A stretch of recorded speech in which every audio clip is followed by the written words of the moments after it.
Hello friends, I'm Kapil Singh and you're the most welcome to all of you on my YouTube channel Educators Crew। दोस्तों जैसा कि आप लोग देख रहे हैं कि एसएससी की सीरीज चल रही है एग्जाम कैप्सूल के तहत और अगला जो एग्जाम मई में होने वाला है उसके मद्देनजर कुछ क्वेश्चन सामने हैं। तो देखते हैं क्या है। बिल्कुल जैसा कि आप जान रहे हैं एग्जाम कैप्सूल, ठीक है। आते हैं दोस्तों।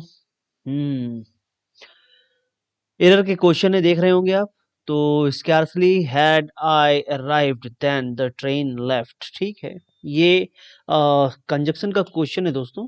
और इसमें है क्या, जैसे हम लोग नॉर्मली जानते हैं कि आइदर के साथ और होता है, नाइदर के साथ नॉर होता है, उसी तरह से scarcely, S C A R C E L Y, scarcely हो चाहे बेयरली हो और चाहे हार्डली हो दोस्तों, ये बहुत फेमस कॉन्सेप्ट है।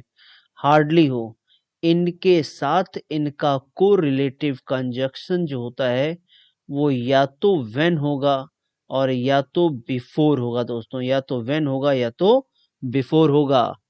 तो जैसा कि हमने जाना कि यहाँ पर हमारे सामने दिया गया है स्कैर्सली। तो अगर स्कैर्सली है तो हम को रिलेटिव कंजक्शन की तर्ज पे हम यहाँ देन तो नहीं लगा सकते थे, हमें क्या लगाना था, हम या तो व्हेन लगाते या तो हम बिफोर लगा देते। ज्यादातर व्हेन को कंसीडर कर लिया जाता है आंसर में, ठीक। तो ये कॉन्सेप्ट एक तैयार है आपका कि स्कैर्सली, बेयरली, हार्डली, ये तीन वर्ड ऐसे होते हैं जिनके बाद कोरिलेट कंजक्शन में आपको व्हेन या बिफोर का यूज करना होता है, ठीक है।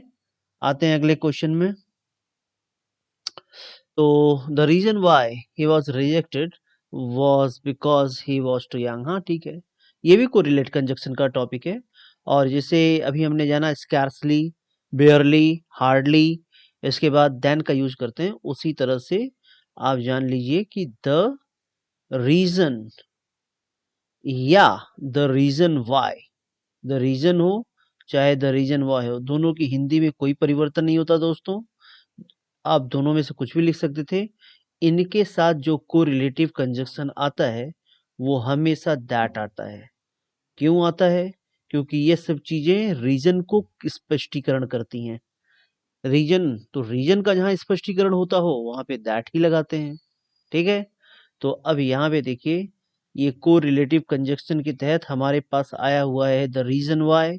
तो अब यहाँ पे हम लोग बिकॉज यूज नहीं कर सकते, हमें क्या लगाना पड़ेगा दोस्तों, दैट, ठीक है। तो बड़ा famous question, the reason why he was rejected he was that he was too young, हाँ ठीक है। इसका मतलब ये होता है कि वो रिजेक्ट कर दिया गया है।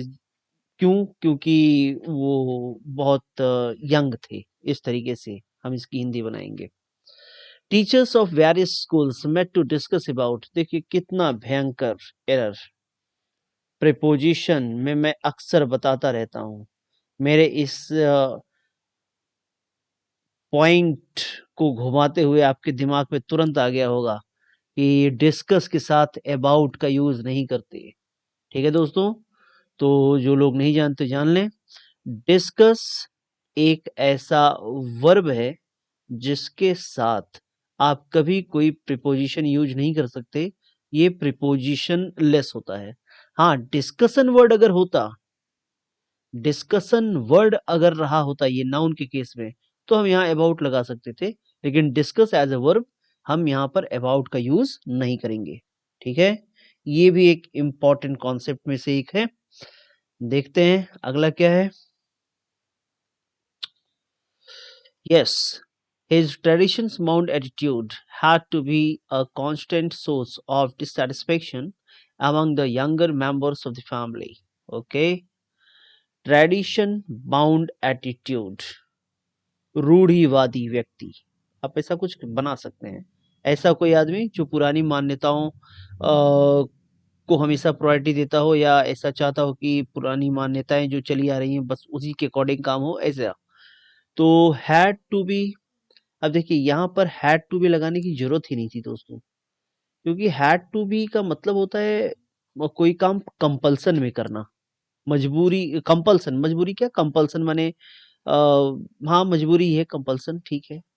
तो हैड टू बी ना लगा के अगर हम यहाँ पर वॉज लगा दें तो यहाँ बिल्कुल आइडिया फिट बैठेगा।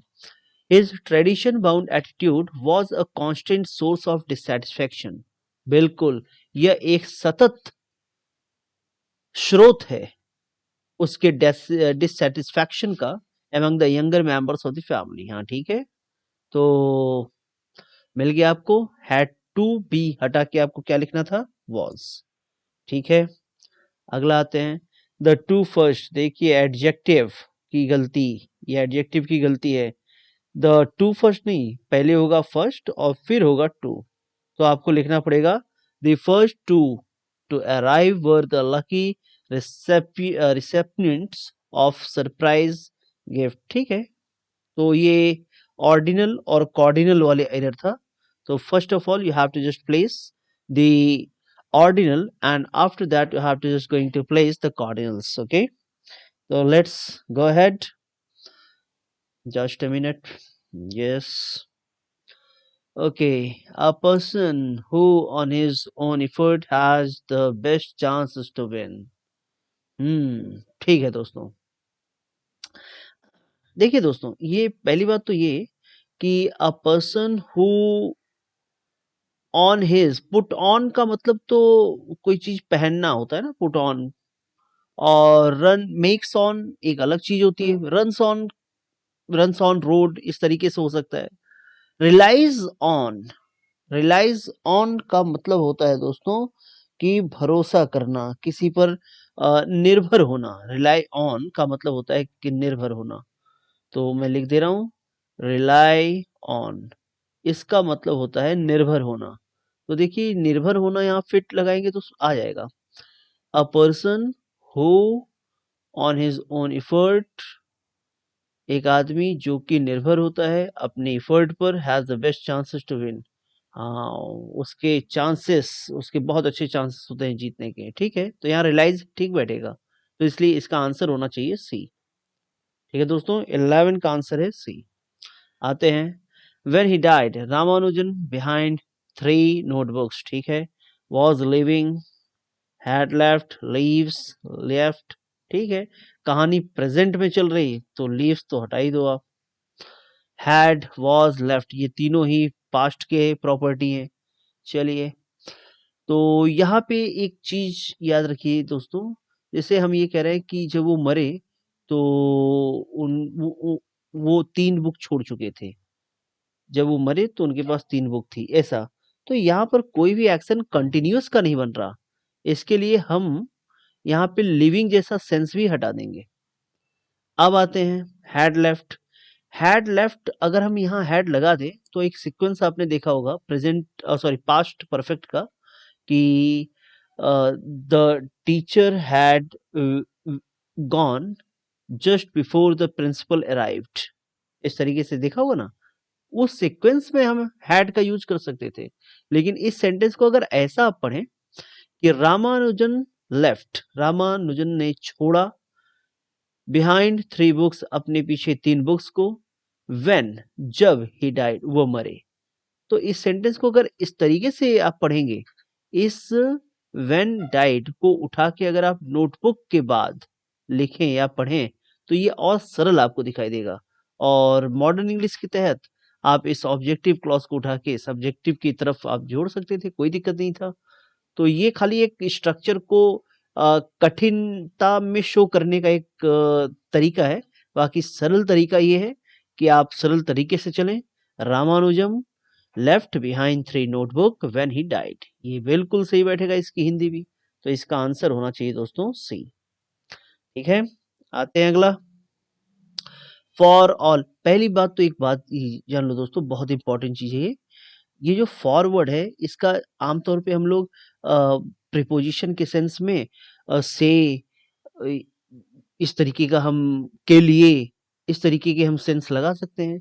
लेकिन एक बात याद रखिए कि जब कभी सेंटेंस की शुरुआत फॉर से हो जाए और आगे कहानी कुछ पूरे क्लॉज या सेंटेंस में चले, तो इस फॉर का मतलब होता है यहाँ पर के बावजूद, बावजूद। ठीक है दोस्तों? तो देखिए, हिंदी बनाइए बैठेगा। All his wealth he is miser, for all his health player tricks cheat stupidly fool. हाँ, मिल गया दोस्तों आंसर। इसका आंसर होगा ए। देखिए क्या है, ऑल हिज वेल्थ, खूब ढेर सारा उसके पास पैसा है होने के बावजूद भी ही इज अ माइजर, वह कंजूस था। ठीक है दोस्तों, तो कितना अच्छा फिट बैठा। अगर आप हिंदी के अकॉर्डिंग चले तो कितना सही बैठेगा एसएससी का ये क्वेश्चंस। तो ठीक है, तो आप एक जानकारी आपको मिल गई। यहाँ फिलअप करने से ज़्यादा इम्पोर्टेंट तो ये जानकारी आपको होनी चाहिए कि फॉर का यूज़ हम के बावजूद भी लगाते हैं और वो इसी तरह से स्टार्टिंग ओरिएंटेड में आता है। ठीक है, आते हैं अगले कुछ में। In a classroom students are to be train to love. हाँ ठीक है, बहुत सही। Each other one another all others all together. पहली बात तो ऑल अदर्स और ऑल टुगेदर ये दोनों काट दो आप, ये अकॉर्डिंग टू फिट ही नहीं बैठेगा यहाँ पे। ये क्लासरूम, क्लासरूम में students are to be trained, बच्चों को ट्रेंड किया जाता है कि वो प्रेम करें एक दूसरे से। तो एक दूसरे से प्रेम करने के लिए अब यहाँ ईच अदर भी हो सकता था, वन अनदर भी हो सकता था। तो प्रोनाउन का ये टॉपिक है, प्रोनाउन पढ़ाने के दौरान मैं बताता हूँ कि ये दोनों ही रेसिप्रोकल प्रोनाउन है और दो के लिए हम ईच अदर यूज करते हैं और दो से ज्यादा के लिए हमें वन अनदर यूज करना पड़ेगा। और चूंकि क्लासरूम में दो ही बच्चा तो होता नहीं है, दो से ज्यादा होते होंगे, तो इसलिए हमें इसका आंसर क्या टिक करना पड़ेगा, सी। ठीक है दोस्तों, तो फाइनली एक बार आंसर हम टिक करें तो 11 का होगा सी, 12 का होगा सी और for all his wealth A in a classroom, इसका भी आंसर होगा सी। ठीक है दोस्तों, तो ये क्वेश्चंस आपकी नजरों के सामने से देखें। अगला क्या है कुछ, ओ माय गॉड, क्या है ये, अच्छा बेस्ट एक्सप्रेसेस का मतलब ये हो गया सिमिलर हमसे पूछा जा रहा। ठीक है, कोई बात नहीं। तो मतलब इसके बड़े मीनिंग बड़े इजी वाले हैं ना। रैपिड माने तेज जानते होंगे, विक्टोरियस विजेता जानते होंगे, बेनिफिट माने लाभदायक जैसा जानते होंगे, कॉन्सिक्यूटिव लगातार वाला जानते होंगे, लगातार या कंटिन्यूअसली। ठीक है, अब देखते हैं क्वेश्चन में आते हैं। सक्सेसिव, अच्छा एक चीज याद रखिए, सक्सेसिव जब देखते हैं तो ज्यादातर चूंकि एसएससी की तैयारी करने वाले थोड़ा ग्रामीण पृष्ठभूमि से आते हैं, तो वो सक्सेज से इसका मतलब लगाने लगते हैं, सक्सेज से सक्सेसिव जैसा वर्ड बनाने लग सकते हैं। तो ऐसा नहीं करना चाहिए। सक्सेसिव, सक्सीजन सुना होगा आपने, सक्सीजन उत्तराधिकारी का सेंस होता है ना, वही चीज है। तो यहाँ पे यह जो वर्ड है सक्सीसिव, ये बैक टू बैक के सेंस में है। बैक टू बैक का मतलब एक के बाद दो। उत्तराधिकारी का मतलब ही क्या होता है कि ये राजा थे, इनके बाद इनका उत्तराधिकारी, इनके बाद इनका उत्तराधिकारी, तो इस तरीके से बैक टू बैक चल रहे हैं। तो इसी चीज का सिमिलर हम अगर जोड़ें तो हमें यहाँ पे आंसर टिक क्या करना पड़ेगा दोस्तों, कॉन्सिक्यूटिव। मिल गया। अब आते हैं रेवेज। अच्छा, रेवेज का क्या है, डिस्ट्रॉय है, ब्रेक है, डेमोलिश है, एबॉलिश है। ओहो, तो ब्रेक तो एक किनारे करिए क्योंकि इसका मतलब आप जानते ही होंगे। मतलब तो खैर आप लोग सभी का जानते होंगे, लेकिन फिलहाल मैं आपको बता दूं कि डेमोलिश जो वर्ड होता है दोस्तों, ये जैसे बिल्डिंग इंफ्रा वगैरह ढहा दिया जाए उसके लिए ये यूज होता है डेमोलिश। और एबॉलिश का मतलब होता है जैसे कोई ट्रेडिशन, कोई परंपरा, कोई रिचुअल्स चल रहे हैं उसको उन्मूलन कर दिया जाए, खत्म कर दिया जाए, उस सीन में एबॉलिश यूज करते हैं।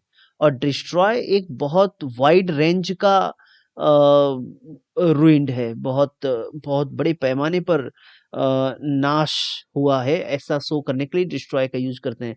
और यहाँ रेवेंस का भी वही मतलब होता है कि बड़े पैमाने पर चीजों को डिस्ट्रॉय, विनाश किया गया है, ऐसा कुछ। तो 22 का 22 का जो मोस्ट सिमिलर वर्ड मिलेगा वो ए मिलना चाहिए। इसका आंसर बिल्कुल ए है। ठीक, तो रेवेज का आपको आंसर ए टिक करना पड़ेगा। ठीक है, आते हैं सुपरस्टिशियस। तो कितना अच्छा वर्ड है। आपने एक हिंदी का शब्द सुना होगा अंधविश्वास, नहीं अंधविश्वास, ठीक है। प्यूज, इसका मतलब सेक्रेड या पवित्र, ट्रेडिशनल परंपराएं, इरेशनल अतार्किक, सेक्रेड इसका मतलब भी पवित्र। तो सुपरस्टिशियस का मतलब अंधविश्वास, तो अंधविश्वास पॉजिटिव या नेगेटिव, तो नेगेटिव होता है, ये पॉजिटिव है, इसको हटा देते हैं। सेक्रेड भी पॉजिटिव है, हटा देते हैं। ट्रेडिशनल भी पॉजिटिव की कैटेगरी रखता है, हटा देते हैं। इररेशनल अतार्किक होना, अंधविश्वासी होना, हाँ ये कुछ मिलता हुआ सा वर्ड आएगा, तो इसलिए इसका आंसर हमें टिक करना पड़ेगा सी। ठीक है दोस्तों, अब आते हैं मेंटर। मेंटर का एक शुद्ध हिंदी आप जानिए, इसका शुद्ध हिंदी होता है पथ प्रदर्शक। तो पथ प्रदर्शक नाम से ही क्लियर हो गया ना, कि जो आपको रास्ता दिखाए, जो आपको रास्ता दिखाए। तो जो आपको रास्ता दिखाए, तो देखिए गाइड आपको रास्ता दिखा सकता है। जीनियस तो बुद्धिमान होता है, अपने ही फायदे में लगा रहेगा ये। स्टाइलिश ये महान लोग होते हैं, जानते होंगे आप लोग। और फिलोसफर, फिलोसफर दार्शनिक लोग होते हैं। तो इसका जो मिलता जुलता सा टर्म्स होगा वो होगा दोस्तों ए। ठीक है, तो एक बार हम इसका आंसर टिक कर दें। सक्सेसिव का होगा कंसेक्यूटिव, रेबल्स का होगा डिस्ट्रॉय, सुपरस्टिशियस का होगा इरैशनल, मेंटर का होगा गाइड। ना दोस्तों, क्या था ये था सिमिलर, बेस्ट एक्सप्रेसेस वाली मीनिंग। ठीक है, तो आगे देखें क्या है मामला। ओ माय गॉड, अच्छा चलो, बड़ा छोटा छोटा बन जाता है क्या। देखिए दोस्तों, पहली बात तो मैं आपको एक बात बता दूं कि